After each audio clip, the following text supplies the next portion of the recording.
And we're live. Hey, everybody. It's good to see you. I see a lot of the usual suspects. A lot of people still trickling in, so we'll give it a few more minutes. And I don't think you need to have an introduction for this gentleman over here.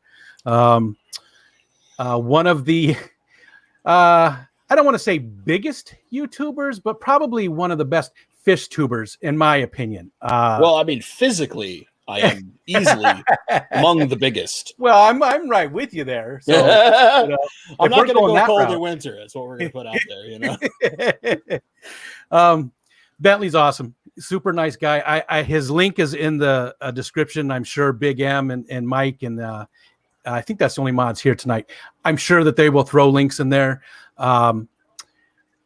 Bentley has a lot of knowledge about plants, about fish in general, and he brings something that I think is missing from some of the other channels, and not to take away from a lot of those other channels, but Bentley brings some of his work knowledge into the fish community and what he does, like when he reviews a light for us or a canister filter that maybe doesn't live up to snuff, which was a great video, by the way. He really goes through and he really puts these things to the test, and he gives us great reviews on things that are very, very in depth, far more than most people do. So, hi, Bentley. Hi. So I've been excited about this since you agreed to do it. I've been telling everybody about it. Every stream I go into, I'm like, oh my God, I got Bentley to come on. I'm just so excited. You're gonna make me blush, man. Jeez. Yeah, well, and my wife. Okay, so you know who Chattanooga Ed is? Yeah. Love Ed. He's a good friend of mine. My wife said I have a crush on him. My wife said I have a man crush on him, and I sort of have a man crush on you too, because when I watch your streams, you're like somebody that I could just sit down and talk to. And we would have so much in common, and just have a good time and have a good laugh. It's like the I know we talked about this, about how the intent is like we're definitely not talking politics, but it's like that old theory in politics was like you want to be the politician people feel they could sit down and have a beer with, right? That person you could just sit down with who feels normal. It's almost like I'm trying not to be some like character or something. Yeah, and it comes across. You're trying not to be a character. You're trying to be yourself. And I love that. I absolutely love that. I don't really like the channels where they're very rah, and you're still trying to grow your channel. You're still trying to do all that YouTube stuff, but it's secondary. It's in the background. It's very subtle. You're just giving us great information. And I appreciate what you do. When I first started back into YouTube or back into fish keeping about 8 months ago, were one of the first people who I watched that really showed me stuff about plants I didn't know. So 8 months ago. Yeah. Right? Yeah. So 1, 2, 3, 4, 9, 4, 5, 6, 9. I was gonna say I can see 7 now just behind you. I have 9, but 2 of them are little 5 gallons. I feel like I got catching up to do. I only got 1. Yeah. 1 in view. How many do you have? That's a good question. Right there. How many do you have total? Total or running? Running. Let's say running. I got a lot of tanks like sitting empty on my porch. I'm very much a fish nerd. I have 20 tanks running right now, and I'm debating turning that to 17. Gotcha. Yeah, I did see that. I have 3 10-gallons that I kind of want to just take down because I'm not. They were meant to be used for raising fry, but I've been working so much. So like an example is this is the first Saturday I've had off in a month. Yeah. And you're spending it with us. Yeah. Well, you do what you do, right? But it's just like I haven't had time to properly raise rainbow fish fry. So having those tanks just like basically sitting empty, and I have to water change them and vaguely pay attention to them to make sure that they don't just like fall completely apart. It's like, should I just take the time this weekend? And then something of course came up. So I won't have the time to take them down this weekend because I was like, it's my Sunday plan. And then, I got informed by a member of my family. It's like, hey, I'm going to be in town Saturday night. Can I use your guest bedroom and then we can hang out Sunday during the day? It's like, I guess. Like, Yeah, oh, all right. Well, there's so much for my Sunday plans. Those are shut down. It's family. Family's way more important. Yeah, and that's a good segue. So again, just for everybody coming in, we don't look at the chat too much for the first half hour. It really, and I apologize to everybody in there. There's a lot of comments and stuff, and I see a lot of awesome people. Lots of good people. We don't really look at the chat for the first half hour or so. It's just going to be Bentley and I talking about stuff. But then the second half hour will open up to questions from the chat, and that's so save everything for that second half hour. Let's talk about family. Let's see. So, let's start with, where do you live? Washington State? Yeah, so I live in a suburb of Seattle called Kent. Okay. And for now, at least. Did you grow up there? For some reason, I'm thinking Idaho. No. I grew up actually in Kirkland, Washington, which is like half an hour north of here.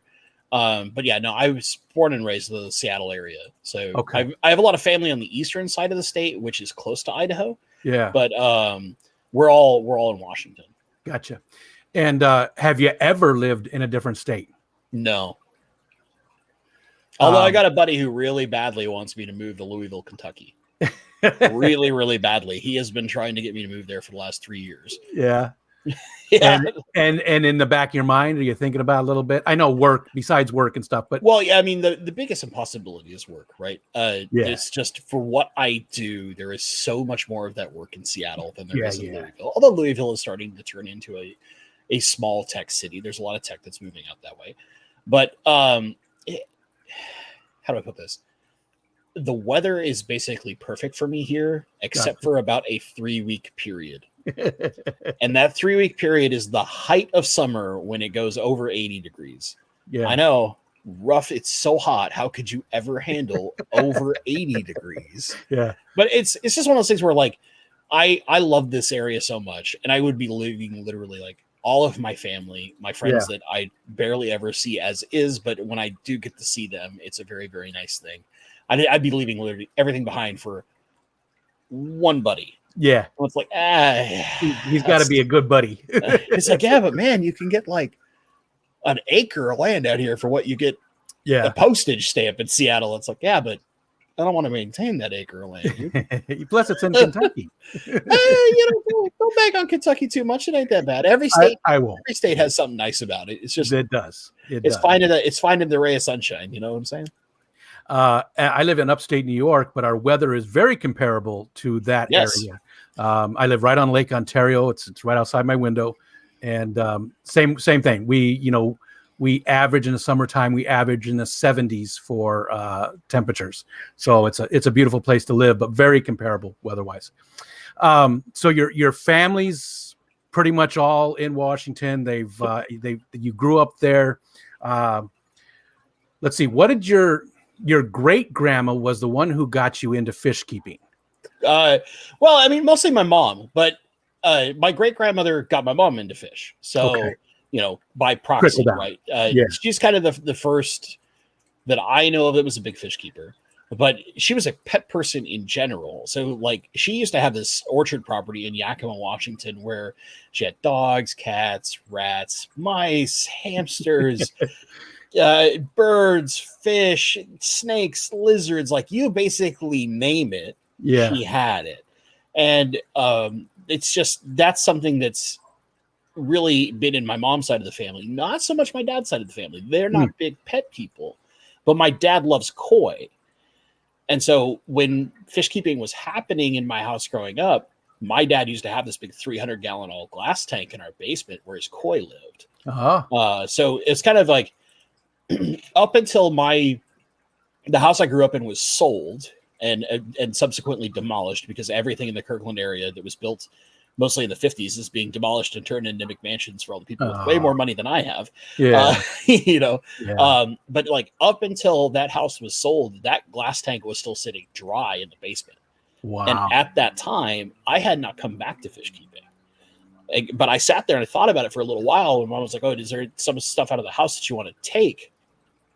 And I sat staring at that thing. I was like, how am I going to get out of here? Am I ever going to get into fish again? And I was like, my house can't fit that thing. Yeah.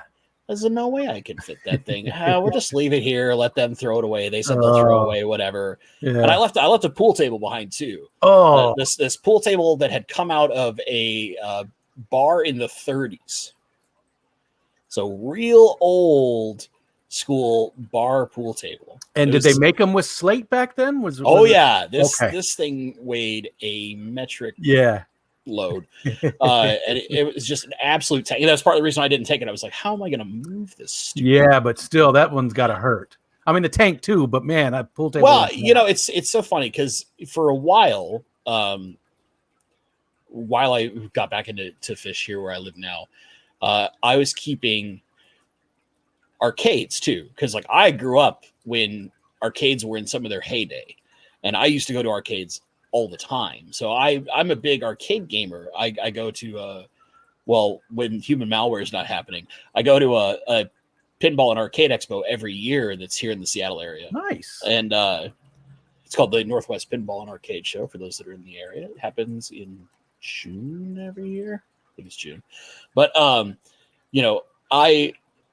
I had a bunch of arcade games, and like you could look at really old videos where you could see like arcade games and fish tanks basically side by side in my early fish room. And then eventually one hobby overtook the other, and I sold them. So yeah, what's one of the ones you had? What's the arcade cabinet that you missed the most? So the one that I missed the most is I had Battletoads, which is a side scroller beat 'em up action game like Turtles in Time and a lot of those.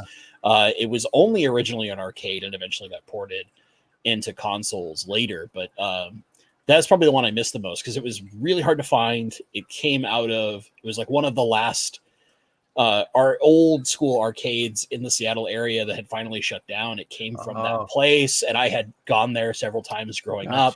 Yeah. So it kind of had some nostalgia to it. Yeah. And it's also just something where it's like it has kind of a notoriety because it's not an easy game to find. It was kind of rare. And I kind of got it for a steal. So lots of bonuses were there, but when it went to the person it went to, like he had apparently been looking all over the West Coast for the last 5 years trying to find one.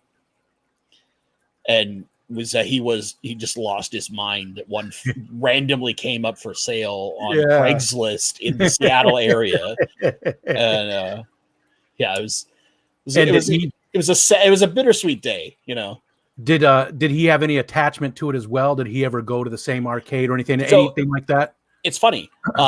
He asked me where I had gotten it, and I told him kind of the story behind it, and he goes, no. He goes, no. You're kidding me. And they're like, this is the one out of the old BNI, yeah. He goes, okay. So I remember when this machine was broken and they were trying to fix it, and they took it off the floor and put something else in place. And then I moved out of state for a while, and I never got to play it again. I don't know. There it is. It's basically brand new. That's amazing. Because we'd done a ton of repairs to it and replaced some of the hardware that could be replaced. Yeah. It's a like new monitor and stuff like that. It was in tip top shape. And that guy was absolutely ecstatic to get it. I can imagine. Oh yeah. We had a Defender in it was one of my roommates at one time. We had Defender. That's a strong one. And I did put together one of those mini cabinets with the Raspberry Pi and what's the software? MAME? Yes. It's either MAME or it's X-Arcade. Those are the two most popular ones. Yeah. Those are great little machines. They're a great way to get in and just play like a million games. Yeah, a lot of good ones. Because I grew up a little bit before that time, but we definitely went to them. But most of it was pinball games then. It wasn't a ton of video games when I was a little kid. So that's cool. That's very cool. I love those type of attachments that people have, especially when they go back. Like when I was a kid, I collected these guys. Okay. These are Micronauts. I don't know if you remember the cartoon or the comic books or anything like that. Well, familiar, yes. I happened to find some of them, and I was just so happy, because this was the biggest thing for me when I was a kid. So there's a very personal attachment to those types of things that I don't know. Obviously I don't play with them anymore, but they are sitting there. Well, I don't play them very often. I'll just say that. Once in a while. It's okay. It's okay.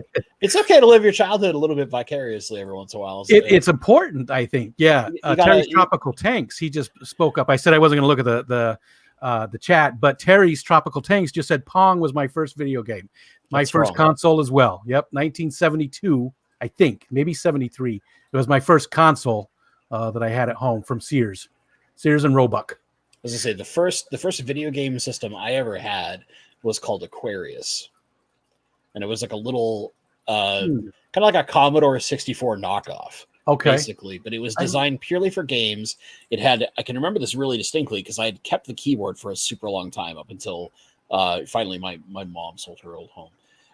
It had this like rainbow color pattern stencil that went over the top of it and the monitor that was attached, and it was very, very like mid 80s. Man, I don't remember it. It didn't sell very well, so not a lot of people know it. That's part of it. But see, we were big into them. My dad actually worked for Motorola, and back when they were building first Apple chips, right? Mm-hmm. And he brought home a kit computer that was for Motorola employees that he put together. So I played a game called, my first role-playing game was Temple of Apshai. I still remember it, and that had to be like 1979 or something. That was my first actual computer game. But we had the trash 80s and the color computer and all that kind of stuff. So, and that's where I was going to go next. What are some of your other hobbies other than fish keeping? Or what have been some of your major hobbies throughout your life as well? You said arcade games. I know video games are still something you enjoy today. If I could get time, it's the hard part is finding time nowadays for video games.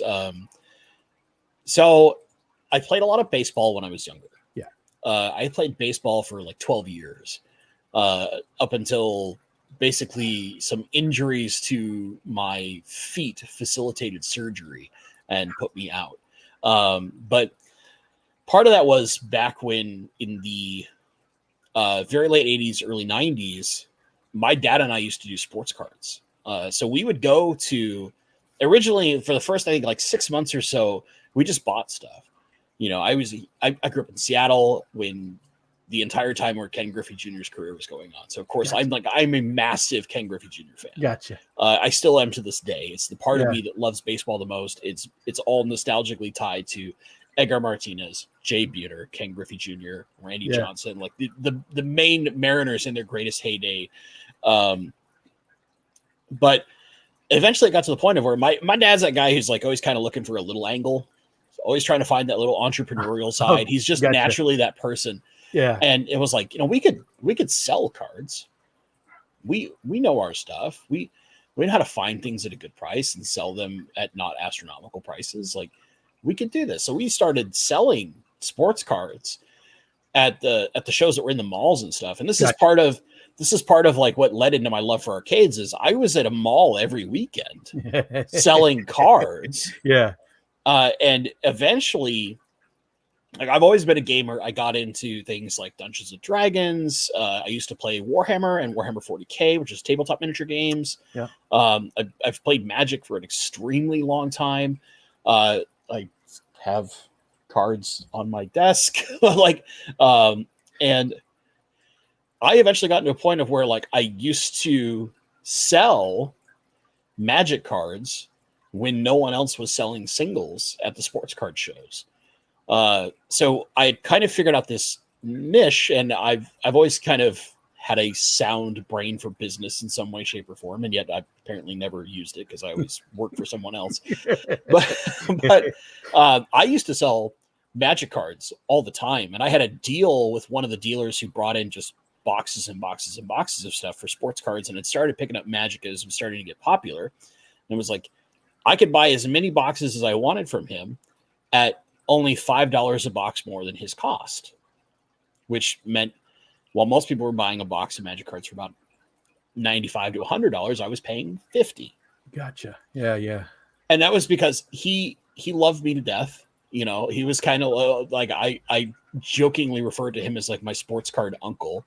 because he's very much had that role where he was kind of like that fun uncle that everybody wants, you know, like he was every sports card show where I'd run into him. He's always like, "Hey, got something to show you," because he did like magic. He was really good in this. Sleight of hand was his big thing. One of his fun passions. Oh, gotcha.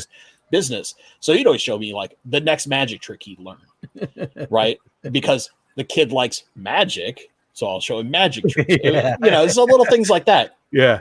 But inevitably, like we got into tons of collectibles, so like comics, some coins at some point, sports cards especially. Magic for me was a really big thing.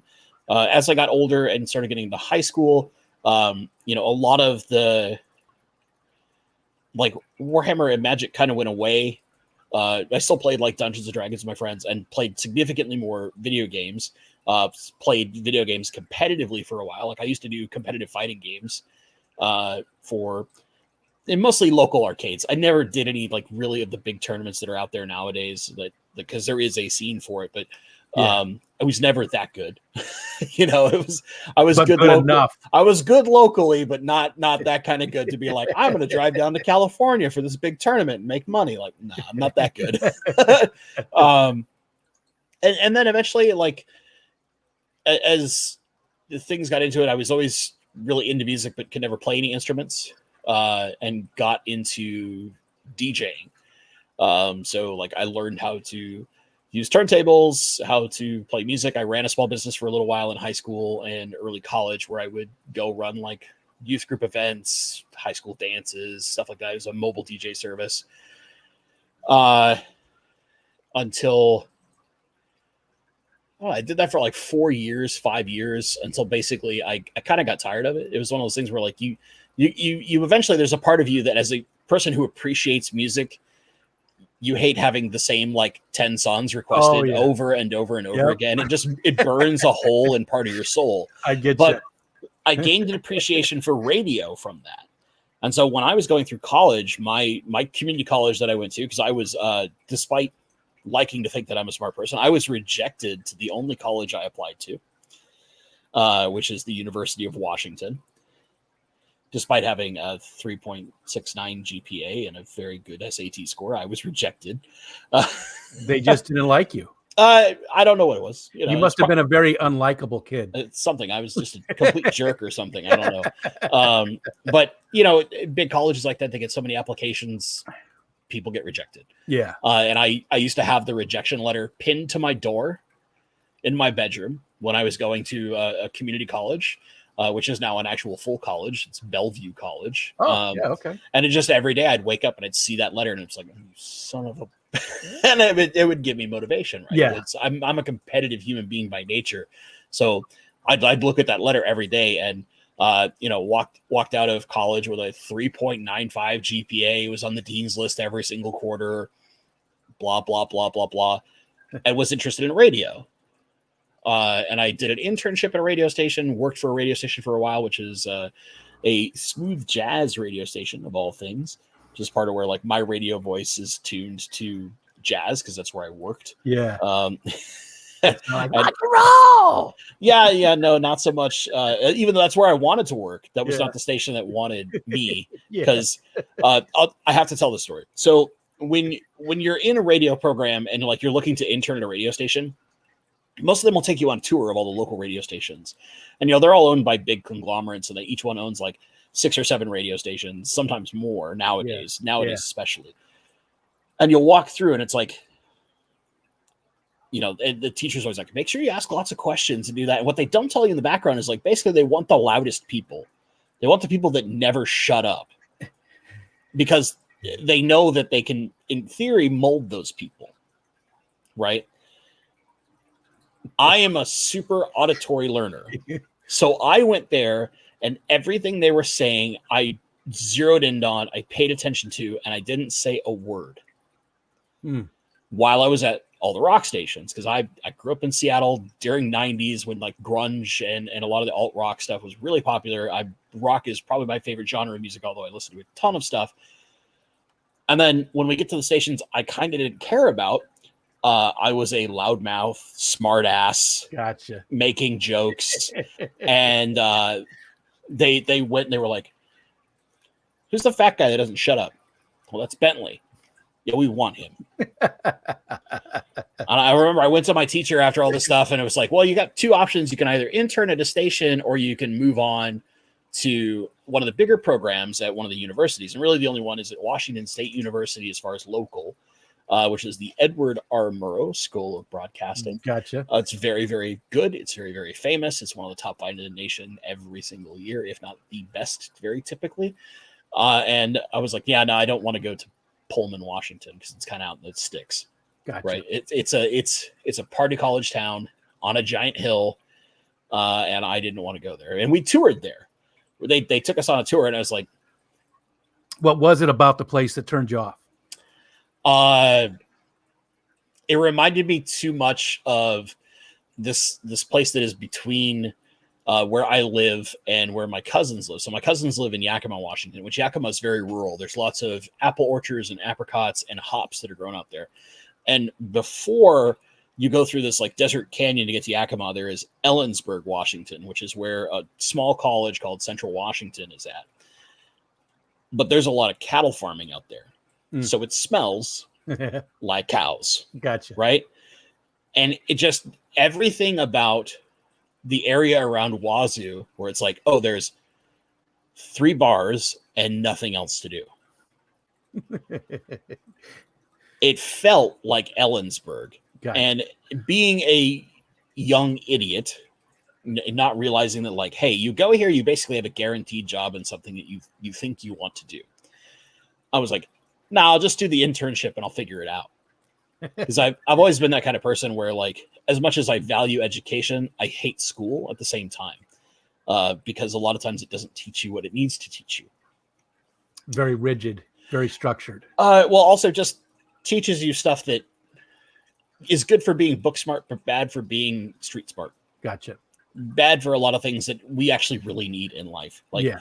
We have no financial education in school, one, or like programming, for example. When I eventually got into the tech field, I did a small programming course, and like they taught us in this year-long program almost nothing that would get used in the real world.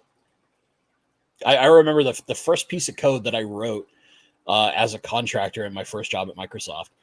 And I turned it in for review, and it was a small reporting program. It was a small thing that my boss had basically used as an exercise to help me learn. Because it was at that point known, like, I didn't want to be a programmer.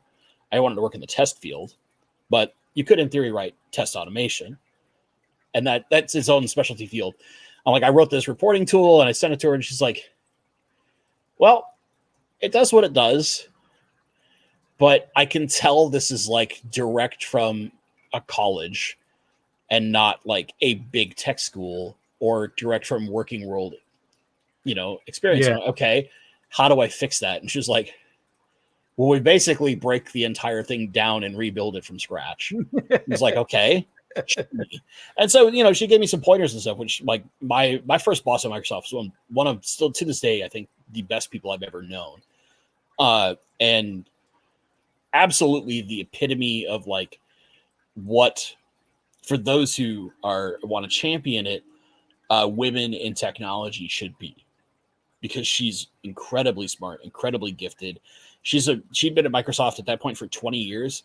She could remember working directly across the hall from Steve Ballmer, and like him just like screaming his brains out in his office, because what you think is just something he does for like big conferences. There's this like famous thing, for those that don't know, where he's just like screaming the word developers over and over and over again on a stage, and he looks like he's high on something. No, that was him. Yeah. Every hour of every day. Threw a chair too, didn't he? Did he throw hurled a chair? Like, I mean, he's a madman with a lot of energy and a lot of passion, and it often comes across making him look like an absolute crazy person.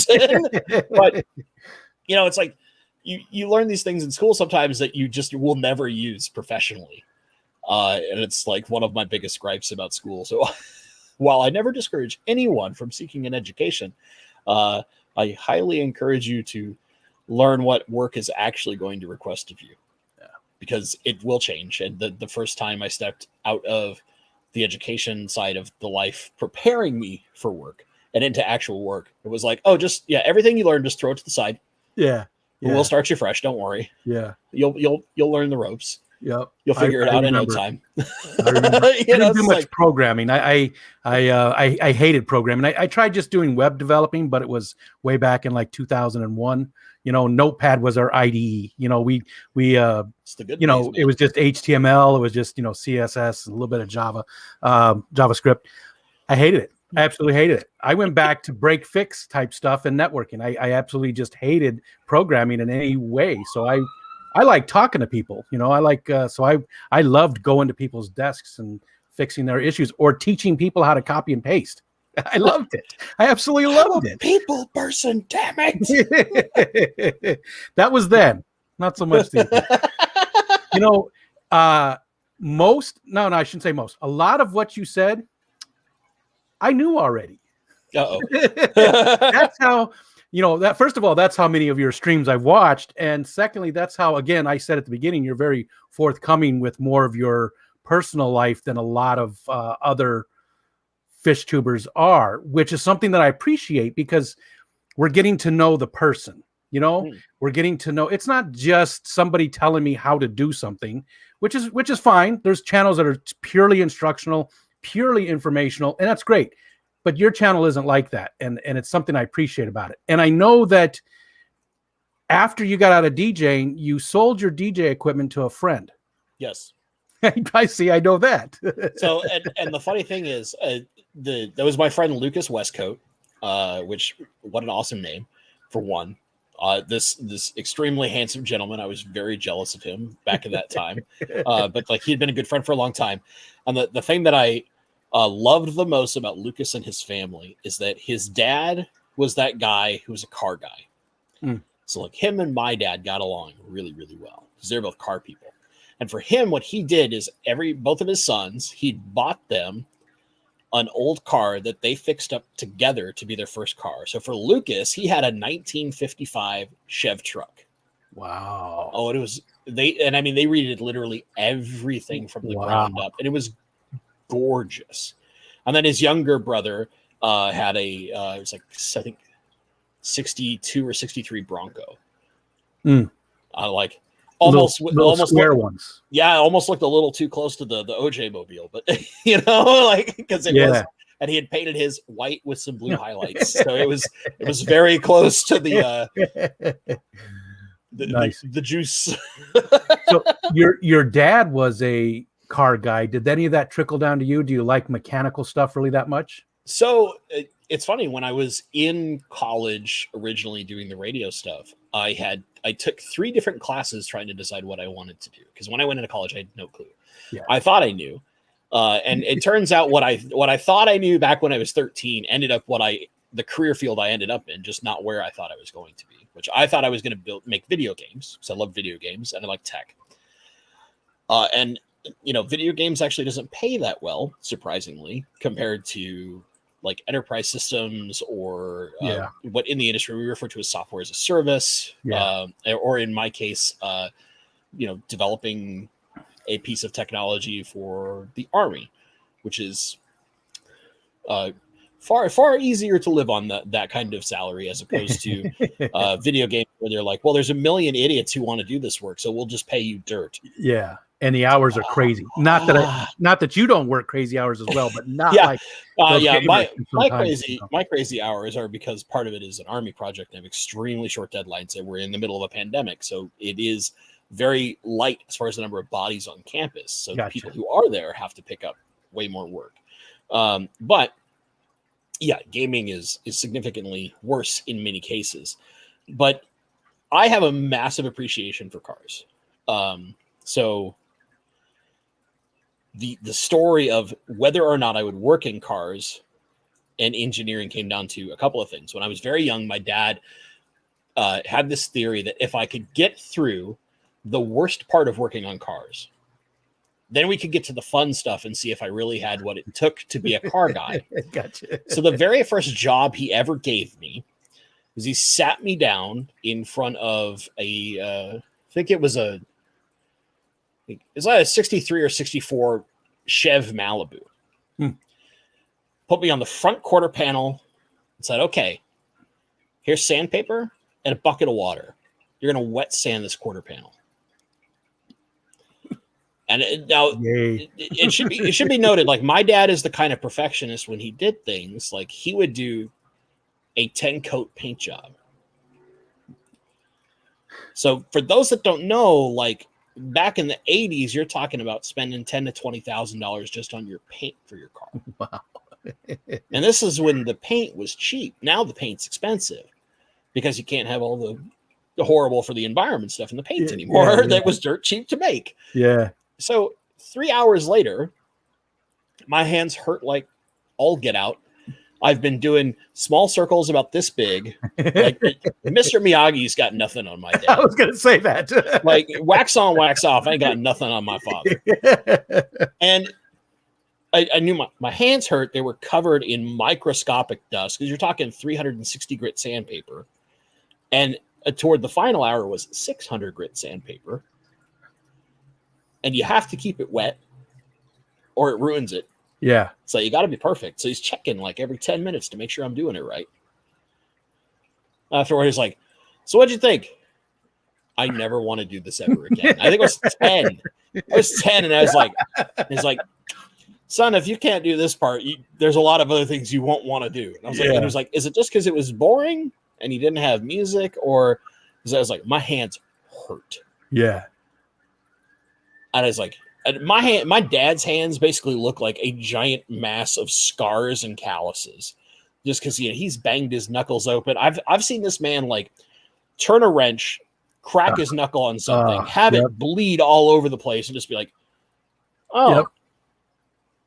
He's probably got as much grease in him as blood. A little super glue. Yep. It'll be fine. I hate it. I hate working on cars. Absolutely hate it. Although I did have Volkswagens when I was in my 20s, but those aren't cars. Those are a hobby. Those are something you know. So I don't know if I've ever told this story. It's when I was really young, my dad, before he went into business for himself, he used to work at this place called Chief Automotive, which they don't exist anymore, but they were local to the Seattle area. And he was one of their main mechanics. And he had purchased a 64 Beetle in dark forest green that was supposed to be my first car. And the way Chief Automotive said is the garage was down here, the shop, and there was a little hill and then a parking lot up above for all the employees. And then also a couple of the guys kept their cars they were working on there that they'd work on after hours, because it was kind of a mom and pop business. They were really cool letting the employees do that stuff. So, of course, that Beetle's there. And a couple of times my dad would take me to work because he had to. He would let me just go play in the car, thinking, oh, the kid will never figure out how to get it into gear because it was manual and release the parking brake, until I did. And the parking lot was at just a little angle like this, that it started rolling forward. There's no bumps, there's no fence, there's no nothing back then. This is the early 80s. So it comes and it starts rolling down the hill, goes right through the back wall of the shop. Oh no. Thankfully, like it's such a little space that it's not going very fast. Nobody got hurt. Luckily, nobody was in the area. And just, man, it's one of those things where it's so funny you mentioned that, because my first car was supposed to be a Volkswagen. Yeah. And he kept that thing after it went through the wall for a while, thinking, oh, maybe I'll fix it up. And then eventually, somebody offered me enough. We'll move him on to something a little cooler than a stupid Beetle. Stupid Beetle. I have a Volkswagen tattoo. My dad is a hot rod and muscle car guy. Yeah, so Volkswagens were not. That little German thing was cute, but if heaven help him, he was going to put me in something different. And so for a while afterward, the goal was a 72 El Camino. Oh. And to this day, I love El Camino. Yeah. Because I have very fond memories of like the 4 different ones my dad owned, and the fact that one was supposed to be mine until it was like really apparent. Like, Bentley does not want to actually work on cars. He likes cars, but he does not want to work on cars. The cool thing about Volkswagens is they're so versatile. like I had Bajas. I lived in Arizona. We'd go out, off-roading with them, and they would go places that a lot of the four-wheel drive trucks couldn't go. And there's nothing on the bottom. You put a skid plate under the engine.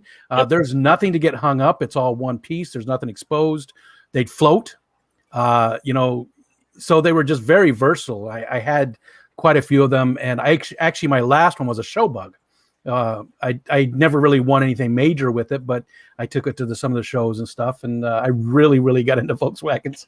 I was going to say I love the buses. If we go back to Never Volkswagen in general. Yeah. Or if you can get them a 63 split window. Yeah. Because that's the bug as far as I'm concerned. Well, even that 64 was very hard to find, but yeah. Even that 64 just bug was there's a ton of them from like 68 on, but before 68 they were a lot more rare.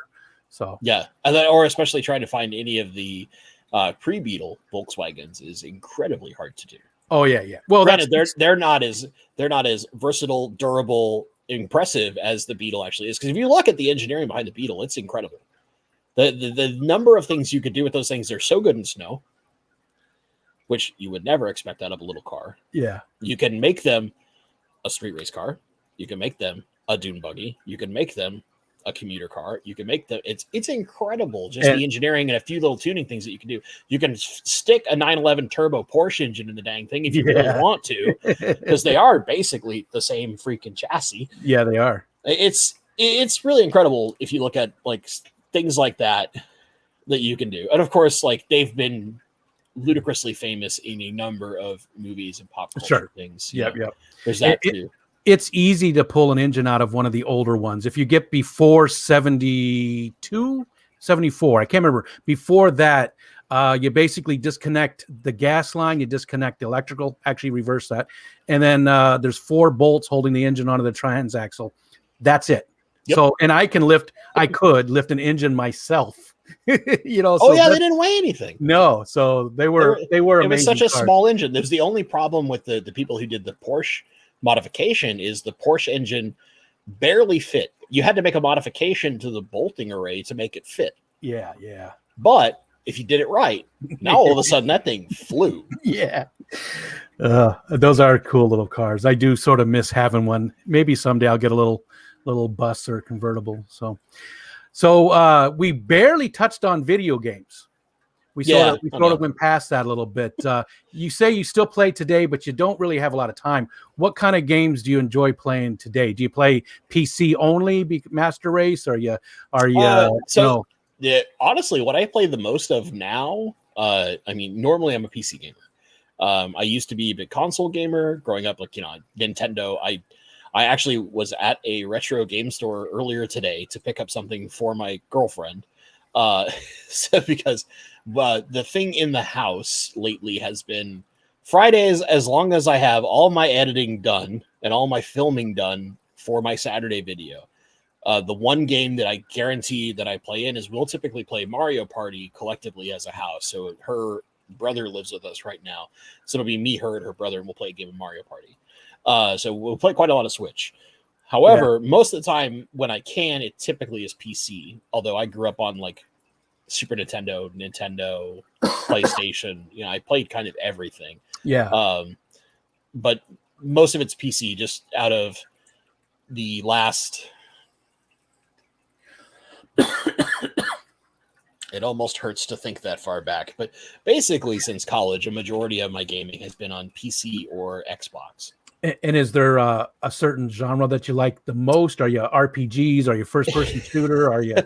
I know World of Warcraft was a big one for you. Yeah, no, I played a lot of World of Warcraft, mostly MMORPGs. So that was my big thing. College forward was MMOs. Gotcha. So I played Final Fantasy 11. I played World of Warcraft. I played Final Fantasy 14.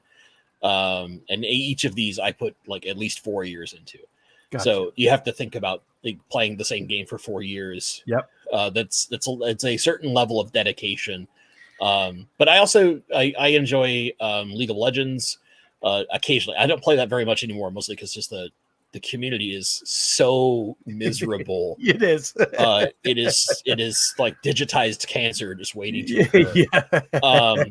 Yeah. But and more recently, even though I still have not beat the story mode, is been Cyberpunk 2077, which has been really fun. I barely dove into that one. I do enjoy, the Fallout games, and I enjoy open world RPGs, but I just finished the Assassin's Creed Valhalla.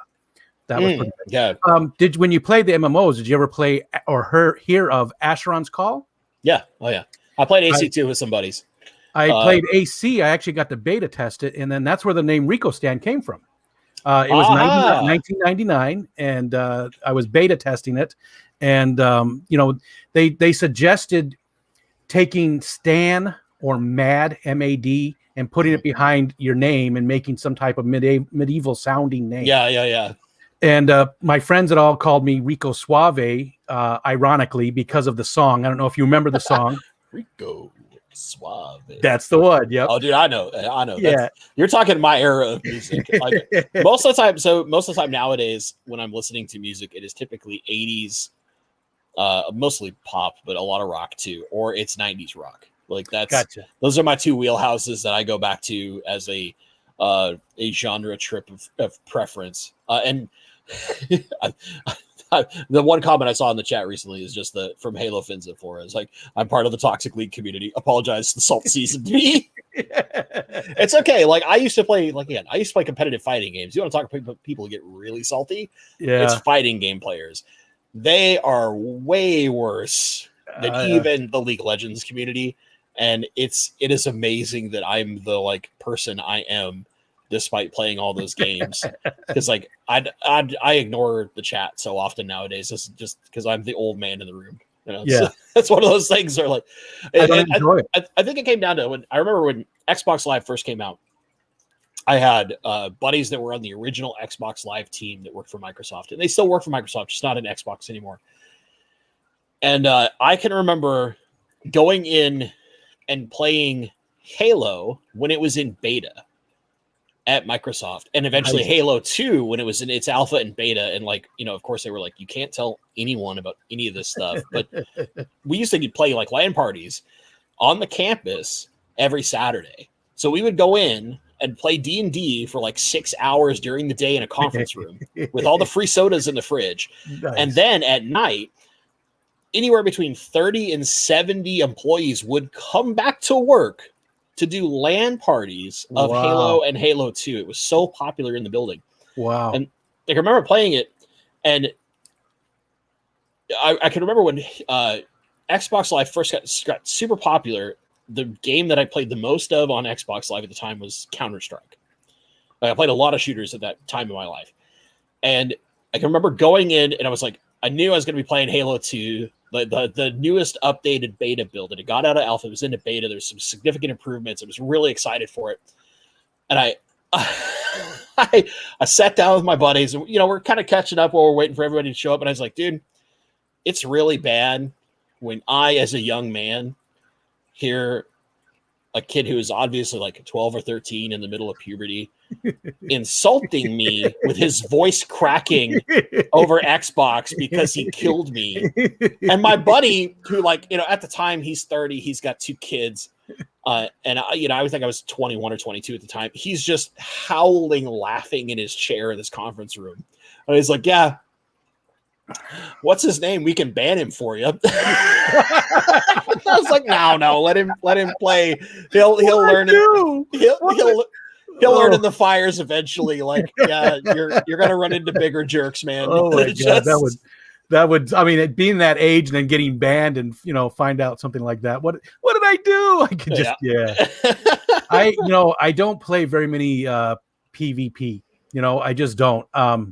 I did, way back in the 90s and the early 2000s and stuff, but it just seems a very toxic environment across the board. And it's the anonymity of the internet. It is. And it's glorious and horrible all at the same time. The older I got, the less I enjoyed it. It just really wasn't a fun one.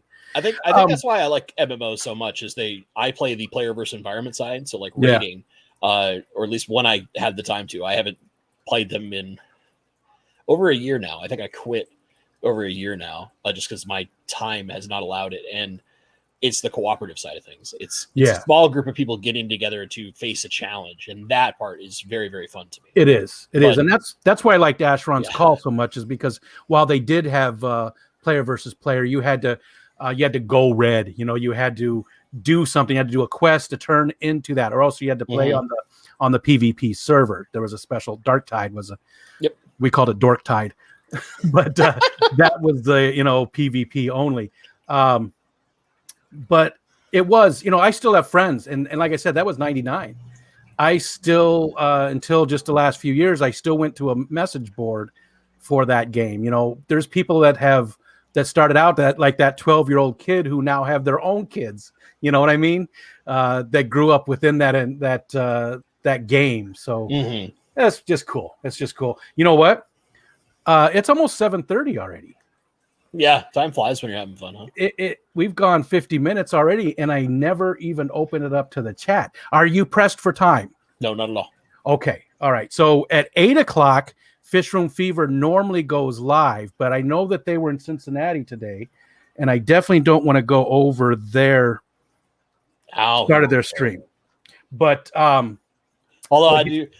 We were talking recently. I have to find a time to get back onto his stream because I haven't been there at this point 9 months.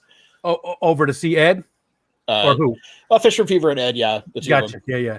I love going to their streams too, and those are people that are, again, we talked about being genuine and sincere. Those guys are definitely that. So why don't we go ahead and open it up to the stream? There's a ton of people. We've got 44 people in now, and nice. 44 likes. Wow, you guys are awesome. Your like ratio is way better than mine, man.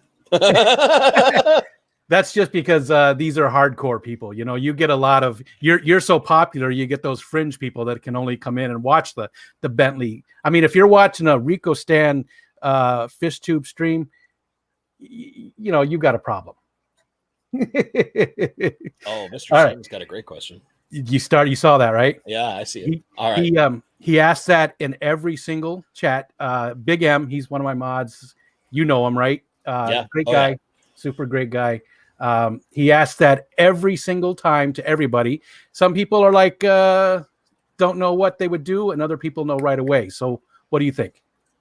The only thing that I would change about myself is I would be a bit more strict on getting better sleep. Because I tend to be doing so much and trying to find every ounce of time I can to spend a little bit here with my lady or with my dogs or with my fish. I very often only sleep 4 or 5 hours a night. So, but I've been that person who doesn't sleep more than about 6 hours a night since I was 12. I've always been a only minimal sleeper kind of person, but I'm getting old enough to where I could feel it. I've always been a sleeper. Now, let me ask you to piggyback on that. Are things going to get better at work, or is your level right now going to be pretty sustained for the foreseeable future? Yeah, so I think we have a major delivery in March, and then I think the next one after that, because there's two big basically milestones for this project that tell us the difference between whether this project goes for another year or another 10 years. It's basically hitting the right milestones as far as what the Army is concerned. And that's difficult. Let's be clear here. That's why a lot of us work as much as we do, is it's a very difficult task in the middle of a pandemic when you have to account for social distancing, wearing masks, and sanitization going absolutely crazy. There's lots of difficulties in the way. But in theory, a year from now, I should be at a more manageable schedule. So for the foreseeable future, because a year. But at the same time, that more quote manageable unquote schedule, if I do everything right, I get a promotion and potentially have a less manageable schedule. Yeah. So there's we're balancing lots of plates, hoping that one turns into the silver platter, and that means that I can alter the way I work, and instead of being absolutely on site all the time, I will be able to balance it between home and on site. And in theory, despite working similar hours, I'll have more time at home. Gotcha. So we'll see. I have no clue how it's going to go. I just know that every day in general, although some are very stressful, they can be very, very exciting to see where this has gone just in the year I've been there. So there is a sense of achievement, and there's a sense of, oh, most certainly. Yeah. It's really interesting when you can point to a public tweet from the Secretary of the Army talking about something you're working on, which is like nice. For those who aren't familiar, like if you don't know the military very well, the Secretary of the Army is the second highest ranking general in the entirety of the Army. He's a 4-star general. There's only one guy above him, and then the only guy above that guy is El Presidente, whichever one it is at any time, because the military they don't shift around quite as often as elected offices do. Yeah. Okay, here's another good one. Mike from Fish Tank Barn. What is the worst product that Bentley has ever tested? Did we just see it? A couple weeks ago? As far as fish related, the Sun is easily the worst. Now, to be fair, I get emails at least once a week from random Chinese companies trying to get me to make YouTube videos about their crappy products. And like every YouTuber of a certain size gets this. Like, you hit about 3,000 subscribers plus, they just start showing up. And I tell all of them no, because it's not.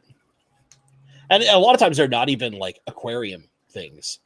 I will get stuff about like, here's this outdoor light for use when you're camping. It's like, do I look like somebody that camps to you? Do I look like Jimmy and Bob? If I step outside too long, I turn as red as a Coke can. You think I'm going to go camping? Nah. Let's see. So Chris from Multi-Tank Addiction, he said, not really a question, but you're going to have to get you back on my stream sometime soon. So I actually want to go down to Chris's house because I want to be in front of that big old plywood tank in person. Yeah. And whenever we can do that, Chris, like, you know how to get a hold of me. There you go. Whenever we can do that, we'll find some time, because I want to be able to say that I put fish into your tank. That's awesome. So what I'm saying is I will buy you fish out of my own money, just so that I know I got to put fish into a 500-gallon tank. I think Chris just broke his keyboard typing so hard. I was just on with Chris today for the very first time. I was on his stream. We had a great time. Chris and Mary Page. We had a great time. We did an hour-long stream. He invited me on, and I actually snuck in a little bit while I was driving. Oh, cool. I had it on my phone in the background while I was driving out to that little like retro game store I went to. I followed Chris for a long time, but that was the first time I got to be on the stream with him, and it definitely was a blast. It jumped on me. Sorry. Let's jump back up here. We have a Cubs fan in chat. I do see that. I did see that several times. Your Cubs are more likely to win a World Series than my Mariners. So, good on you, because the Mariners are abysmal. Absolutely abysmal. No matter how many times we think we're going to be good, within a month we realize, oh, right, we're the Mariners. We suck. Good to know.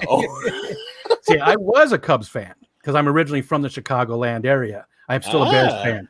I quit watching the Cubs 2 years before they won. Right before they won. Yeah. Lost faith, man. The good thing is my dad passed away this year, but he got to see it.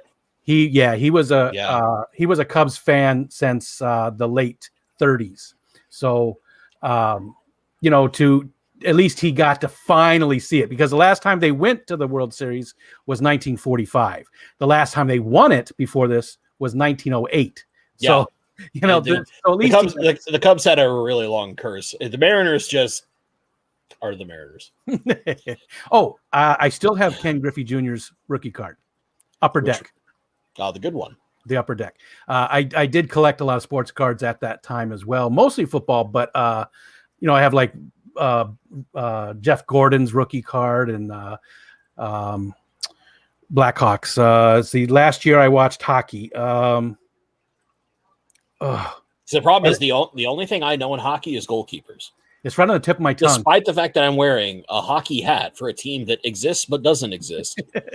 But believe me, I can't wait. I love watching hockey. Like, watching hockey live is probably the best sport to watch. It is because fun. the pace is unreal in hockey. Yeah. And the athleticism that all the different guys have to do what they do in hockey is crazy. It's soccer with razor blades and sticks. Yeah, it's soccer with real fighting, not flopping over and faking like you're hurt. Yeah. There's a potential to actually get hurt. Let's see. I'm looking for some more questions here. Wait a minute. Let me scroll up, make sure I didn't miss one. Okay. So I got the worst product. We got Chris. Hello, epic beard and radio voice lurking, about to pick up food. That was Priscilla. She gave you, I guess I'm epic beard and your radio voice. Well, your beard is epic. Or maybe it's the other way around. My voice reaches radio tones. The dulcet tones of Bentley Pascoe. Dulcet? That's not exactly the word I was looking for. That's all right. It's all right. Let's see. Oh, here we go. Ricky from RB Animals and Collectibles. Do you have a favorite movie? Okay. This has evolved over time. So I have to, I'm long-winded by nature. If you've ever watched my streams, you know this. I answer a question that should take 30 seconds in like 10 minutes. So for the longest time, my favorite movie was The Saint, which is a Val Kilmer film based on an old TV show. Yep. I love young Val Kilmer. He was an exceptional actor. As I have gotten older, especially as I have grown to appreciate my industry more and more, I love one of the most accurate films ever showing technology in its time. That's a joke. Hackers. Oh, Just got Johnny Lee Miller and Angelina Jolie as the two leads.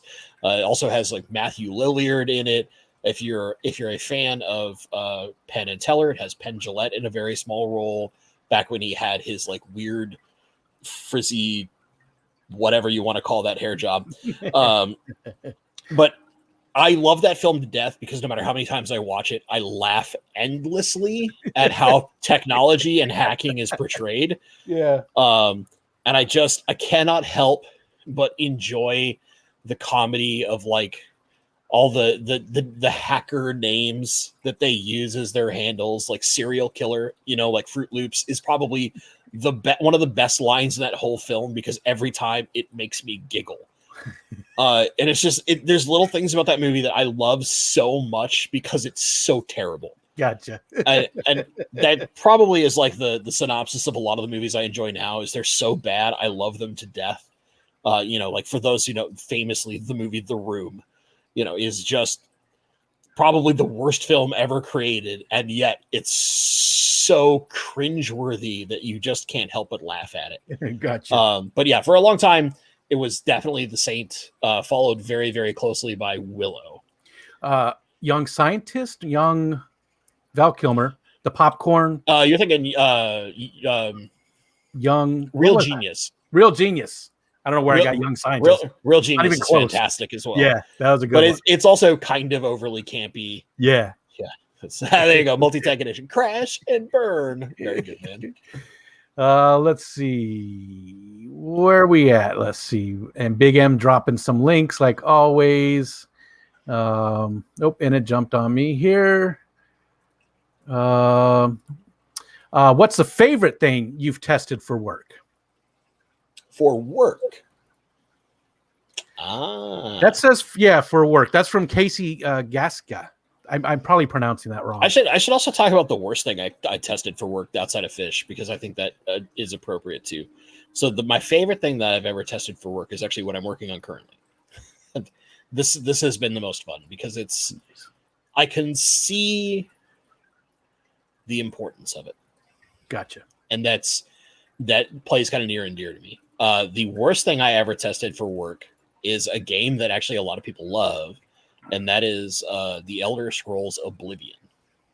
I do love it. So when I tested it was back when I first started my testing career, and it was going through certification for Xbox 360. And I reported a game-breaking bug that can occur at the very start of the game. And it is still in the game. It is used very actively by a subset of people in the gaming world known as speedrunners. And if you've ever experienced that, you understand it perfectly. And if you don't, trust me, it's video game nerds going to the absolute maximum level of nerdery. But basically, I had reported this bug well before the game ever released, and they just said, we won't fix it. You know, and they do that too much. They really do. And I literally went, I can never give this company money because I just pointed out one of the stupidest bugs I've ever seen in my life. Yeah. And it was just like, yeah, we won't fix it. Now I've watched it be abused left and right. So for those who are familiar, you start in a jail cell. There's a way to fall through the floor. Yep. Yeah, I found that bug back before it ever came live. That happened to me. I didn't mean to do it. It did happen to me. I remember when I played it. And it's the same thing. I did a couple of dumb things, and it was what we call boundary testing, basically, where you're trying to intentionally force things at the hit detection and boundary layers to break and find those things. And I found it within 5 minutes. And it was just like, okay, this is a big problem. If I can find this fast, this is a problem. Documented it really, really thoroughly. I spent 3 hours figuring out every way I could do it, how to do it, how to guarantee it happened, and then won't fix it. I love their games. I love their games. I love all the Fallout games. I love all the Elder Scrolls games, but far too many times they do release their games with bugs that sometimes never ever get fixed. It's the biggest knock against them. Yeah, the story wise they're awesome. They're so engaging. They're very good storytellers. Games, but I'll absolutely give them that. But they're terrible game designers. Great storytellers, though. Yeah. Let's see. Did you see what Rocco said about the Cubs and the? So I saw a couple things, and then also saw Mike talking about how without Harry Carey, and I agree, Harry Carey was wonderful. I met Harry Carey a lot of times because I lived in Arizona, and I'd go to the spring training games, and I'd also go to practice for spring training games. So you're just walking around with the players. Mm-hmm. They're just right here. There's no security. Well, back in the day, I think the problem is no matter how much hope you try to put in the Mariners, when they signed Nelson Cruz and all that stuff, there was I remember I had a person I worked with who's a massive Mariners fan. She goes to 30 games a year, and she's like, oh, this is going to be our year. This is the things we're missing. And I was like, it's the Mariners. we had one chance when Griffey was here, and we blew it. Yeah, we were so close, and we couldn't seal the deal. We had the most winning team in baseball history. Got destroyed in the playoffs. 116 wins in the normal season. Got absolutely murdered in the playoffs. And it's just the Mariners, man. You call it what you will. But I can never put too much hope in because I just assume I'm going to have that first month. And most recently it was a first month 2 years ago, 3 years ago, where it's man, we have this insane record. Are we actually going to be good? And then immediately just fell off the face of the earth. I was like, oh, right. It's the Mariners. We're the Mariners. It'll happen. Yes. I remember this. There's one good competitive team in Seattle. It's called the Seahawks. Yeah. I can kind of guarantee they're almost always in the playoffs, and the Mariners never are. So, hey, 50-50. I'll take what I can get. Like I said, I'm a Cubs fan. It'll happen. And Harry Carey, man, he was awesome. I've got a baseball he signed, but he was very lecherous. We're just going to leave it at that. Well, I think, but I remember, as far hello again, everybody. He's as far as the two people in radio of baseball, that is outside of my love for Dave Niehaus, Harry Carey and Bob Uecker, right? Those are Bob Uecker. Oh, okay. Yeah, yeah. So, like, if you ever watched Major League, right, it's Bob Yeah. Uecker is the announcer, but he's actually the announcer for the Brewers. Yeah.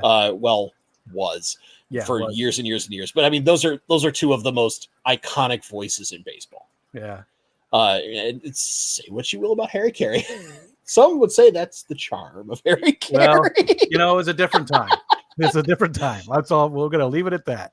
He said some things. Steve Stone was his announcer buddy for most of his career with the Cubs. And so many times Stone was like, no, you can't say that, Harry. He would say things that just today would have ran him out so quick. So, yeah.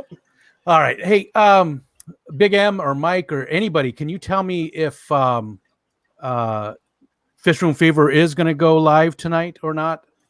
Again, I wasn't sure if they're going to go, but they do It's go run right 8 o'clock. over his time slot. Yeah, I don't want to do that in case he is, and we're closing in. Ron Santo, yep, always felt bad for him. Met him too.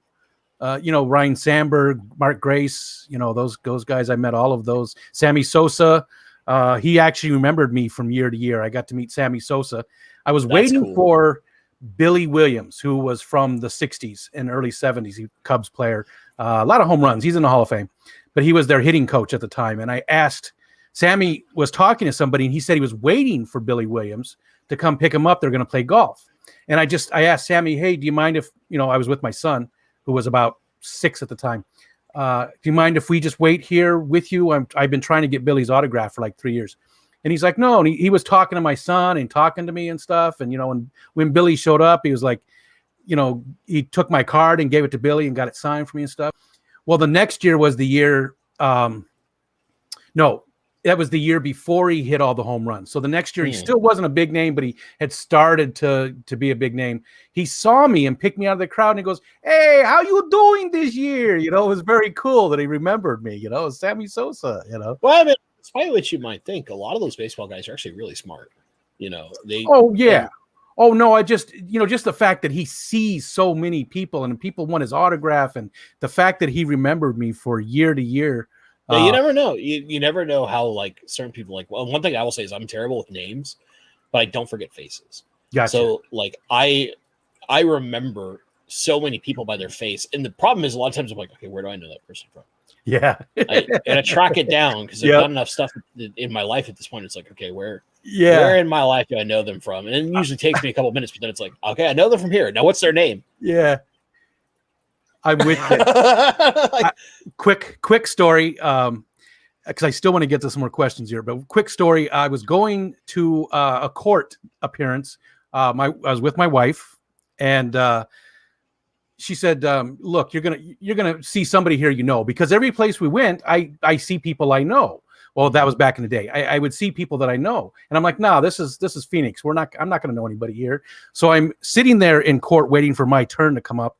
And they bring the door opens here on the side, and they bring out a bunch of guys with orange jumpsuits and chains and cuffs, and they walk across, and then they're sitting over where a jury normally sits, and they're all sitting there. And this one guy's giving me the evil eye. I'm like, what the hell is this guy looking at me for? And I look at him a little closer, and he goes like this. He waves because his hands are cuffs. He waves. It's my buddy Alan. Oh, so no. I did know somebody, and it was in the worst place you could meet. and it's the worst person. It's not like you knew one of the other lawyers or something. Yeah, one of the guys in trouble. Somebody did something big. A lot of people. Yeah, you know what, Patty? I apologize. I forgot I made you a mod yesterday, and I've been just like overlooking you when I keep talking about the mods. So thank you. But everybody's saying that James is going live. They just got the notification. So, okay. Let's see, if we have any other questions. So I did see one from Mr. Singh, which is if there's a product that I want to test. And yes, so I have a goal to test a bunch of lighting that I've had for a while. The problem is I need the space to do it correctly, which basically involves getting my garage empty. So I want to do what I've called the testing lab several times, which is heads-to-head comparisons of a lot of things and testing something like the UNS Titan against the Kessel against a Fluval. and seeing like where the bang for your buck really is if you set everything up identically. Yeah. And the only difference is that one different piece. So whether it's the light or a filter or filter media, doing those kind of tests. So like eventually one of the goals would be to test side by side a tank using anoxic filtration, never dosing nitrates, only dosing traces and the natural ammonia in the tank to see how plant growth goes, versus when we dose your standard like all-in-ones or any of your nitrate-based fertilizers to see if we go side by side what the difference is. Because you listen to like Dr. Novak's research, for example. Yeah. That's like, it's easier for them to uptake ammonia than it is to uptake nitrate. It's like, well, let's see what it looks like. What's the difference? Because we can formulate everything else very easily. So let's compare them and like really see it side by side over a period of time. What's going on? This is like one of the numerous projects in my head that are basically all, you don't have enough room in your house. Wait. And it sucks because I have to wait. And inherently I am impatient deep down. So like having to wait to do all this stuff is like killing me. So what we need to do, people, is next time Bentley has a live stream, we need to hit him up with all those super chats, so he's got money to. Actually, the funny part is the money's not the issue. Like I've had a money rat hole away to do this for a while. Oh, gotcha. It's the pandemic. The pandemic basically stopped the rate at which you can get certain things done. So like it's really hard to get a contractor in any reasonable amount of time right now. Yeah. And a lot of the stuff that's in my garage is my mom's. And so she's like fairly recently been cancer free. She fought breast cancer. Which she I did not know that. Congratulations. No, she kicked its butt. She's awesome. She's a stubborn old lady. She'll get through it. We're stubborn people by nature. But it's one of those things where it's like, yeah, don't worry about your stuff in my garage, Mom. When you're done, you're good. We'll figure it out. So like she has a storage shed that got built, but we need to insulate it because she's in a part of Washington that gets significantly colder in the winter than I am. She's on the eastern side of the state. Gotcha. So it's like we're waiting literally for someone to come out and insulate that thing for her. And it's like, how long is your wait time? And it's like, oh yeah, well, depending on the project, it can be anywhere between 3 and 6 months. To insulate a storage shed. Wow. It's like, oh yeah, that's about 4.5, 5 months. Wow. What? And it's like a 1-day job. Yeah, no, it's a 1-day job. Yeah. Wow. And it's kind of fortuitous at the same time because like the person who's doing a lot of the contracting for me is going to be Corey Vasoskin. He's a friend. I know him. He knows fish rooms. I'm not handy whatsoever. I would be the worst person trying to do this work, even if I had the time to do it, because I'd screw it all up. But he's doing all the stuff at Corey's place right now. Yeah. So if you want something done right, he's a perfectionist like yourself, but he's the experience and knowledge in that field. It's like one of the things I love the most, and like we don't see it as often, is the videos of his that I love the most are when he's doing his DIY work, because when he explains why he does the things he does with his craftsmanship, it's mesmerizing for me. Because seeing a craftsman who's truly skilled at what they do, explain what they do while they do it, is something that will hook me. A great example, there's this video that I've watched at least 10 times of a leather craftsman making a belt. And it's done like ASMR style, where you just hear the noise of the tools and the leather, and there's like some real soft music behind it. But it's watching that person work is something that just engages something in my brain that just clicks into a very different mode. And I just zoom in, and it's like 5 minutes, but it's just like I get so focused on that thing for 5 minutes, and then like afterward, I'm just like, that dude's really good at what he does. Yeah. I could never do that. I'm with you. I don't have the desire to do things perfectly anymore. Again, I'm retired, and the only thing I like to do perfectly is put my pajama pants on. That's about it. Good enough. Good enough is sort of like my stage of life. If things are good enough, no. I've gotten to the point of where, like, if I want perfection, it tends to be where then I look at hiring people. Yeah, because I know that I'll never do it perfect. Exactly. I can do it really good. Yeah, but it'll take 3 times as long, and I'll have screwed something up. Yep, it's worth it to have somebody come in who knows what they're doing. Get it done. Get in there and get it done. Real quick, I want to say, to everybody that's in here, you got 51 people and 57 likes. Look at that. That's crazy. Broke the algorithm. A lot of people were saying hi, and I didn't say hi back to you. I don't like that myself, and so I apologize. I suck at watching the chat and talking to the guests at the same time. I'm just going to admit it. But there's a ton of people who said hi. Hey, everybody. I don't want to, single anybody out. Lots of awesome people in here. I really appreciate everybody coming in. If there's any more questions for Bentley, anything else you'd like to know about him? One thing I didn't ask, and you touched on it yourself, you're in a relationship. You actually live with your girlfriend. Yeah, my lady. Okay. As I like to call her. And you guys have been together for how long? We're at 4.5 years at this point. Oh, gotcha. How long have you lived together? A little over 2 years. Gotcha. Very cool. Yeah. It's been fun. And your other pets, I know you have 2 dogs? 3 dogs, actually. 3 dogs, okay. So I have the 2 that get seen the most are Papalymo and then like Shantoto, because Shantoto's in the room that I'm in right now. Gotcha. We had to really early when we got them. So Shantoto and her sister fought a lot. Like I have scars on my hand because they fought so much. And we basically went through a series of advisements from a trainer. It's like you need to isolate each of the dogs, get them past their puppy stage when they calm down a little bit, and then you can slowly start reintroducing them, and you should be able to get them, instead of every one of them to try to be the alpha, they will eventually figure it out that focus on the human, and they'll be able to live together. Gotcha. So we're getting to the point where they're all a little over a year old, so hopefully relatively soon we can start introducing them to. So the nice part about having my lady's brother here is that he spends time with one of the dogs, so that each kind of we're getting more time for each dog with a person, as opposed to like, okay, we'll go spend time with this dog, then we rotate and spend time with this dog, then we rotate and spend time with this dog. It's kind of like 2 dogs getting attention at once for most of the time.